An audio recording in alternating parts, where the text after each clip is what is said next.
जय हिंद साथियों। मेरा नाम सुंदर सिंह है। मैं अभी वर्तमान में उत्तराखंड पुलिस में सेवारत हूँ। 10 वर्षों की सेवा के दौरान मैंने बहुत उतार चढ़ाव देखे, बहुत अधिकारी देखे, बहुत प्रभारी देखे, बहुत इंचार्ज देखे, जगह जगह कार्य किया है, अनुभव लिया है वहाँ का, और अच्छे बुरे व्यक्ति की पहचान भी की है। हर बार जिसमें कि मैं गलती रहा, जो अच्छा बनने का दिखावा करता है व्यक्ति, वो आखिर में जाके पता लगता है कि वही गलत था। लेकिन खैर ये अलग मामला है। मामला आज मैं अपने ऊपर आप बीती जो हुई है, मैं उसको आपके सामने रखना चाहता हूँ, केवल जानकारी के लिए, जागरूकता के लिए। और जो पुलिस में कार्यरत हैं वर्तमान में अभी वो, और जो अभी आने वाले हैं उनको पहले बधाई, और जो आने वाले हैं उनके लिए भी ये जागरूकता के लिए है कि आप किस प्रकार पुलिस में सरवाइव कर सकते हो, किस प्रकार अपना जो है जीवन यापन कर सकते हो। तो उसके लिए ये मैं वीडियो बना रहा हूँ, जागरूकता के लिए। मेरा किसी कोई भावना को ठेस पहुँचाने का कोई उद्देश्य नहीं है। और एक पुलिस तंत्र किस प्रकार कार्य करता है, एक प्रश्न चिन्ह तो अभी हाल फिलहाल में जो एक किसान ने आत्महत्या की है, तो उससे एक लगा है प्रश्न चिन्ह के कार्यशैली पर पुलिस की। लेकिन वो एक बाहरी मामला है, मैं आंतरिक मामला ही बता देता हूँ, जो हमारे पुलिस तंत्र में ही रहते हुए जो मेरे ऊपर आप बीती हुई है। और एक निवर्तमान नियुक्ति सीपीयू में रहते हुए जो मेरे एक सहकर्मी के ऊपर हुई है, कि आदमी को इतना मानसिक परेशान और इतना किया जाता है कि आदमी आत्महत्या जैसे कदम उठाता है। हालांकि मैं अपने आप में आत्मबल में सफल हूँ, सक्षम हूँ। मैं ऐसा कोई कृत्य करने का आता ज़रूर है, लेकिन करने की जो है हिम्मत नहीं जुटा पाता हूँ, क्योंकि सामाजिक स्तर से अगर जीवन मिला है तो उस जीवन को हम कहीं भी जी सकते हैं, पुलिस में ना रह करके बाहर जी सकते हैं। लेकिन ये अपने आप को और अपने परिवार को ऐसे दुख में ढकेलना एक कायरता होगी। लेकिन मेरे एक सहकर्मी ने ये कर्म भी किए हैं, उसको जो है प्रभारी सीपीयू हल्द्वानी के द्वारा इतना डिप्रेशन दिया गया, इतना मानसिक तनाव हुआ कि वो रेल की पटरी पर आत्महत्या करने के लिए चला गया था। रेल की पटरी पर आत्महत्या करने के लिए गया, और रात में बारिश का समय था, और उस समय मैं भी उसको लेने गया था। मैं उसका प्रत्यक्ष उदाहरण भी हूँ, गवाह भी हूँ। मैं इस समय जो है, तो एक जो किसी भी शाखा या थाने या कहीं के जो इंचार्ज होते हैं, पुलिस से संबंधित है, तो मैं बताना चाहूँगा कि उनकी हाथ में कलम जो होती है वो बहुत सर्वे सर्वा का काम करती है, जो कि ऊपर तक अधिकारियों, डीजीपी महोदय लेवल तक जो है उस चीज़ को सपोर्ट किया जाता है कि उनके द्वारा जो लिखा गया है वो सही ही होगा। लेकिन मेरे केस में ये चीज़ गलत रही है। उसी के लिए मुझे यह वीडियो बनानी पड़ रही है, क्योंकि मैंने हर जगह दरवाज़ा खटखटाया है न्याय के लिए, लेकिन न्याय तो नहीं मिला है, नहीं, उम्मीद भी नहीं है। मैं उम्मीद खो चुका हूँ, और मुश्किल है कि इसमें न्याय होगा, सही न्याय होगा। तो इसलिए वीडियो बनाने आम जनता से ही मैं पूछना चाह रहा हूँ कि क्या ये सही है या गलत है। और ऐसा नहीं है सभी इंचार्ज जो प्रभारी सभी अच्छे में खराब होते हैं, सभी अच्छे भी होते हैं, सभी कुछ एक दो खराब होते हैं जिनके कारण जो है ऐसा काम सभी का नाम आता है इसमें।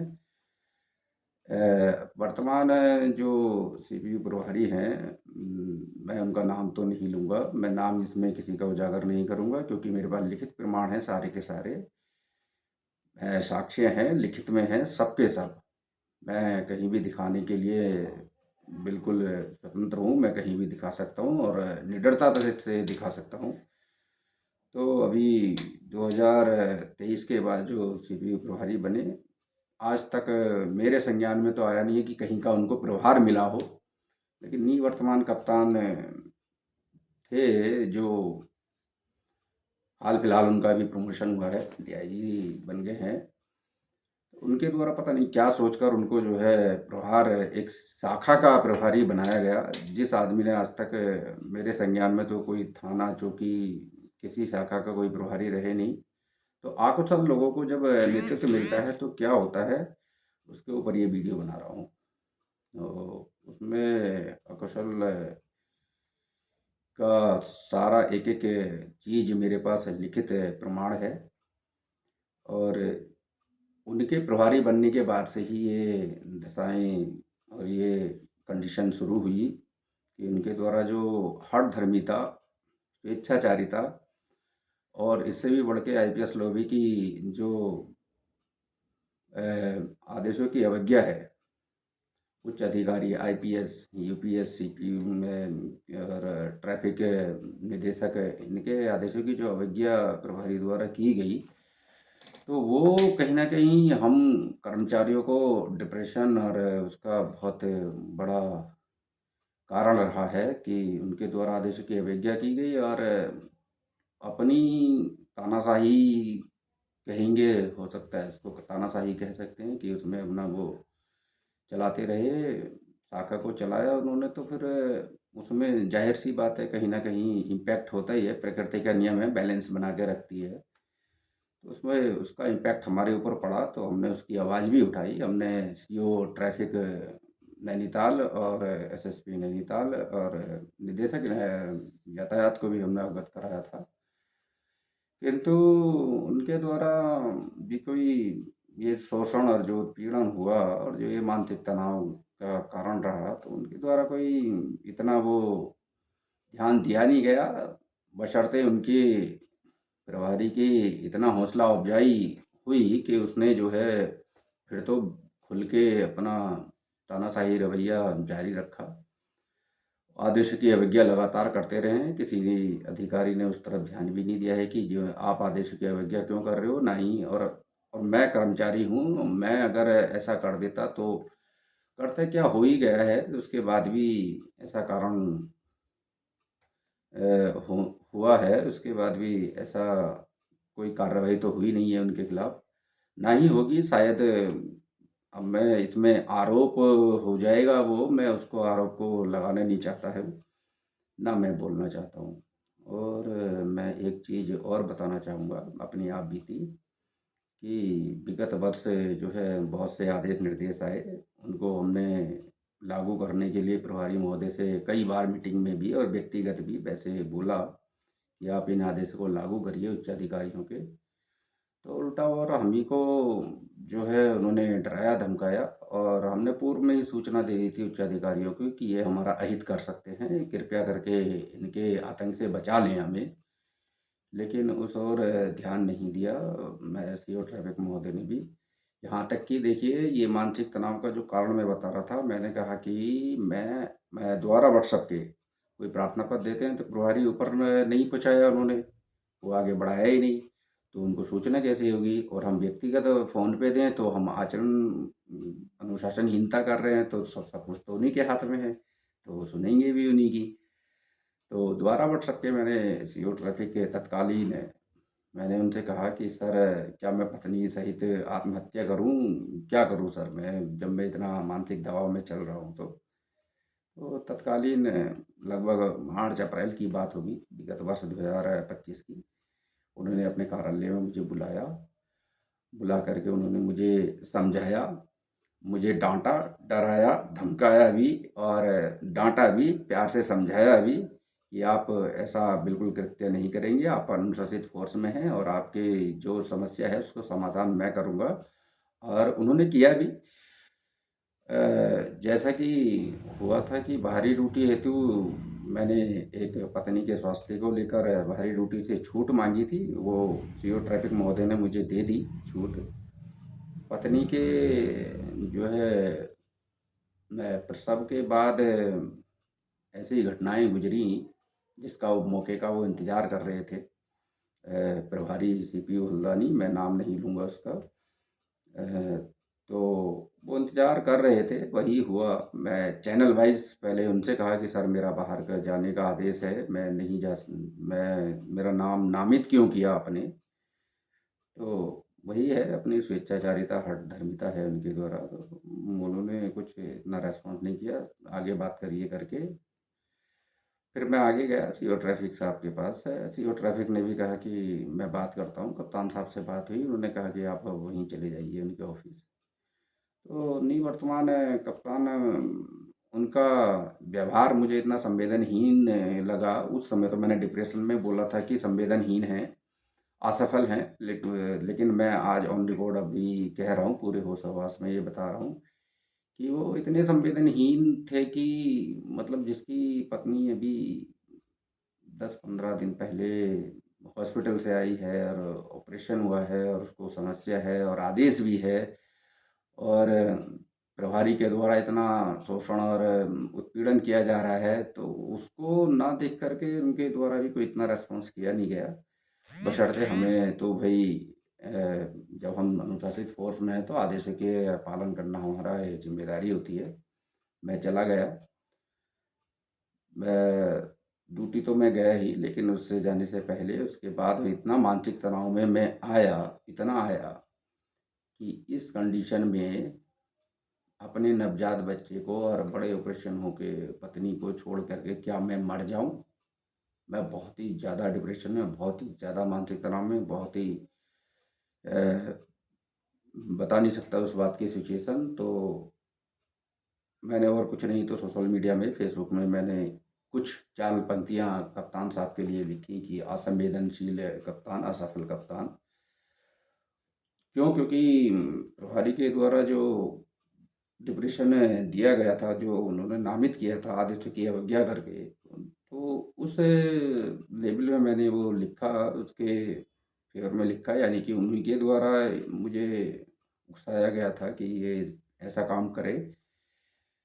मैं पिछले विगत दिनों से मैं लगातार बताता आ रहा था सीओ ट्रैफिक उच्च अधिकारियों की ये मेरा हित कर सकते हैं, और वो मौका उनको मिल गया। हालांकि बाद में जब डिप्रेशन से थोड़ा सा कूल हुआ, मैं थोड़ा शांत हुआ, तब मुझे जानकारी होश में आने के बाद हुई कि मैंने ये गलत लिखा है, एक पद के खिलाफ ऐसा नहीं लिखना चाहिए। तो मैंने वो डिलीट भी कर दिया, लेकिन तब तक जो प्रभारी चाह रहे थे उन्होंने वो किया। उन्होंने एक स्क्रीनशॉट ले करके और वो रिपोर्ट निदेशक यातायात और कप्तान साहब को भेजी। निदेशक यातायात, वर्तमान निदेशक यातायात जो चल रहे हैं, अभी 31 जनवरी को उनका रिटायरमेंट है, लेकिन रिटायरमेंट से पहले उनके द्वारा भी ऐसा कृत्य किया गया है व्यक्तिगत मेरे ऊपर कि सच्चाई को नहीं जाना उन्होंने, और कागज़ उन्होंने बना दिया कि इनको सीपीयू से रिमूव किया जाता है। कोई नहीं, अब ये तो सर्विस है, चलती रहती है, इधर आए इधर गए। लेकिन उनके द्वारा जो अन्यायपूर्वक कार्य किया गया है, मैं समझता हूँ रिटायरमेंट के बाद भी, सेवानिवृत्ति के बाद भी उनको कहीं न कहीं एक दिल में ये टीस रहेगी कि मैंने अन्यायपूर्वक कार्य किया है। इतनी अच्छी लंबी सेवा के दौरान और इतने अच्छे व्यक्तित्व के दौरान भी उनसे जाने हुआ या अनजाने हुआ, बिना सत्यता जाने उन्होंने जो काम किया मुझे सीपीयू से रिमूव करने का, और अप्रत्यक्ष रूप से ये सीपीयू प्रभारी के उत्पीड़न शोषण को जो है बढ़ावा दिया उनके द्वारा भी। तो उनको एक जिंदगी भर ये जरूर एहसास रहेगा। मैं उम्मीद करता हूँ कि उनके द्वारा ये गलत काम हुआ है। मैं गया, मैं सीपीयू से बाहर आ गया, ड्यूटी जाने के बावजूद भी मैं बाहर आ गया। उसमें हालांकि फिर मैंने आदेश रिमूव होने से, आदेश आने से पहले, जैसे कि हर बार ही होता था कि मैंने प्रार्थना पत्र दिया, अपना त्याग पत्र, उसको भी सबमिट नहीं किया प्रभारी ने, जैसे कि पहले कागजों को नहीं किया था। सारे लिखित एविडेंस ये हैं मेरे पास, पूरी फाइल बना रखी है मैंने। लेकिन मैं इसकी स्क्रीनशॉट इसमें लगाऊंगा नहीं, क्योंकि ये आंतरिक मामला है। मैं केवल जागरूकता के लिए वीडियो बना रहा हूँ, ये सारी मैंने फाइल बनाई हुई है। तो ये है। अब आदमी ऐसे मरता क्या ना करता था, तो रिमूव का आदेश आया तो हम रिमूव हो गए, कोई दिक्कत नहीं है उसमें। तो ओवरऑल ये बात है। मेरा कहने का उद्देश्य, ये वीडियो बनाने का उद्देश्य ये है कि आप देखिए जो आने वाले हैं पुलिस में वो, और जो सहकर्मी वर्तमान में काम कर रहे हैं वो, तो कुशल अकुशल पहले प्रभारियों को पहचानिए। जो मेहनत की कद्र करते हैं उनका सम्मान करिए, जो मेहनत की कद्र नहीं करते हैं उनके चाटुकारिता करने से कोई औचित्य नहीं है। या अगर आप सक्षम घर से नहीं हैं तो आप अत्याचार सहते रहिए, कोई दिक्कत नहीं है। उत्पीड़न सहते रहिए, शोषण सहते रहिए और आराम से अपना नौकरी करते रहिए। और इसके इतर एक पक्ष और है, कुछ लोग चाटुकार हैं। जनपद नैनीताल में जो 3 इंटरसेप्टर हैं, उसमें एक रामनगर के इंटरसेप्टर में जो एक लगातार चले आ रहा है, वो उसको वहाँ नहीं होना चाहिए था, जबकि वो आदेश मेरे पास है कि एक एसएसपी का आदेश है मेरे पास कि ये इनको इनको उपकरण के रखरखाव के लिए नियुक्त किया जाता है। लेकिन वो आदेश निष्प्रभावी है, हो सकता है कुछ ना कुछ अतिरिक्त लाभ होगा। तो आईपीएस लॉबी में ऐसे ही होता है, कार्यशैली ऐसे चलती है देखिए पुलिस की कि जी, जो चल रहा है वो चल रहा है, आदेश निर्देश कोई मायने नहीं देते हैं पब्लिक को दिखाने के लिए। और पुलिस में जो अन्य कर्मी हैं उनको दिखाने के लिए आदेश कर दिए जाते हैं कि भाई ये ऐसा ऐसा किया जाए, किंतु ऐसा होता नहीं है, धरातल में कभी नहीं होता है। तो मेरा कहने का औचित्य यही है, मानसिक तनाव इन्हीं कारणों से आता है भाई। जो एक 5-6 साल से एक ही जगह इंटरसेप्टर में चलेगा, एक ही जगह चलेगा, वो अपने सहकर्मियों से कैसा व्यवहार रखेगा? तो उसको मानसिक तनाव होना बिल्कुल लाजमी है, तय है। वो तो सीधे मुँह बात ही नहीं करता, वो अपने आप को ही अधिकारी मानता है, फिर तो हमारा ड्राइवर तो वही हुए। तो कहीं न कहीं अनियमितताएँ तो हैं देखिए इसमें, और मैं इसका प्रत्यक्ष उदाहरण बैठा हूँ। और इतने मानसिक तनाव और शोषण और उसके अन्यायपूर्वक कार्रवाई के विरुद्ध भी मैं आपके सामने हूँ आज। मैं अपने आत्मबल से हूँ यहाँ पर। अन्यथा एक सहकर्मी मेरे सीपीयू में ही, पूर्व सीपीयू में ही रहे, तो उनके द्वारा तो इतना तक, जो यही वर्तमान है जो प्रभारी हैं, उनके शोषण के इतना फ्रस्ट्रेशन में और इतना मानसिक तनाव में और इतना उसमें आए थे वो कि रेल की पटरी पे आत्महत्या करने के लिए चले गए थे। मैं उसका नाम नहीं लूँगा, शायद हो सकता है उसको बुरा लग जाए। और वो रेल की पटरी पे, मैं खुद उसको रेल की पटरी से बाहर से लेकर के आया, बारिश का समय था। वो जो कार्रवाई हो सकती थी वो हमने की उस समय। कुछ नहीं तो एक व्यक्ति विशेष तो है ही, मनुष्य जीवन तो है ही, तो उसको बचाना का हमारा फर्ज बनता है। जो हमारा फर्ज था वो हमने किया। लेकिन प्रभारी का देखिए, एक तो उसी का सताया हुआ और ऊपर से उसी की रिपोर्ट बना के जो है भेजी गई, और उसको फिर मानसिक तनाव दिया गया। वो जैसे तैसे वो उससे बाहर आया है, और बाहर आने के बाद फिर उसको भी शायद कलम की पावर और इंचार्ज के जो पावर है उसको जानकारी हो गई होगी, इसीलिए वो अब उसके खिलाफ कुछ नहीं कहता है, और उस प्रभारी के खिलाफ भी कुछ नहीं बोलता है।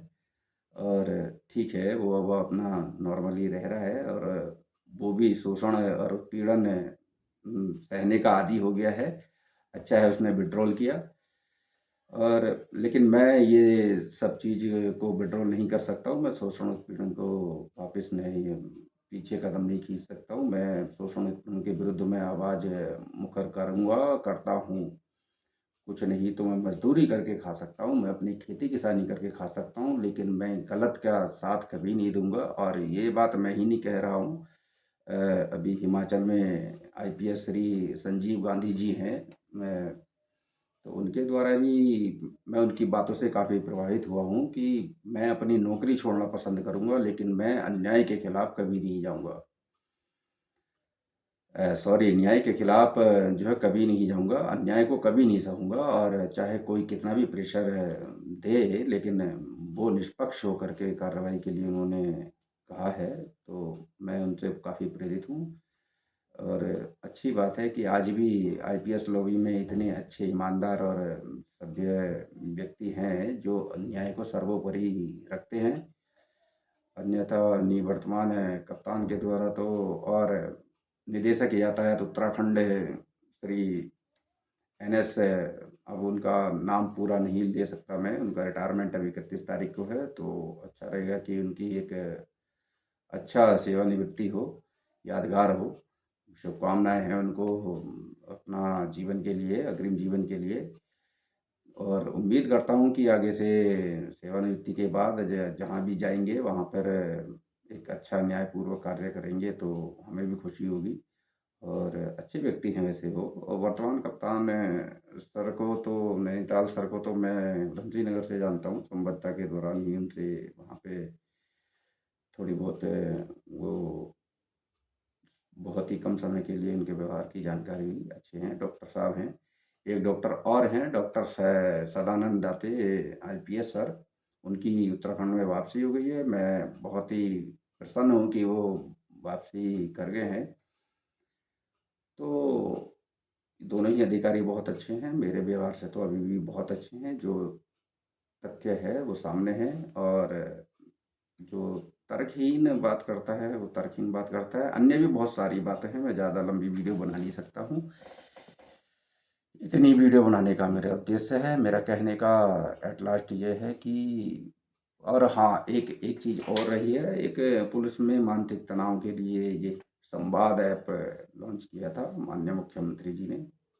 अच्छी बात है, ये किया था, लेकिन मैं मेरे केस में तो ये संवाद ऐप भी विफल है। और उम्मीद करता हूँ कि सभी कर्मचारियों के लिए भी ये केवल एक पब्लिक को दिखाने के लिए, आम जनता को दिखाने के लिए कि पुलिस में इतना सुधार हो रहा है, लेकिन ग्राउंड लेवल में धरातल पे कुछ नहीं हो रहा है।